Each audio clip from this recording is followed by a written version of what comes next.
If you like our video, like, share, subscribe. What is your favorite color? My favorite color is red. इसका मतलब है मेरा पसंदीदा रंग सुर्ख है।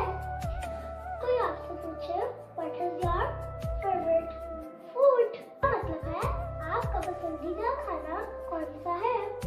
आपने बताना है My favorite food is rice. इसका मतलब है मेरा पसंदीदा खाना चावल है। मेरा पसंदीदा खाना है। आपने अपना पसंदीदा खाना बताना है। जब कोई आपसे पूछे Where do you live?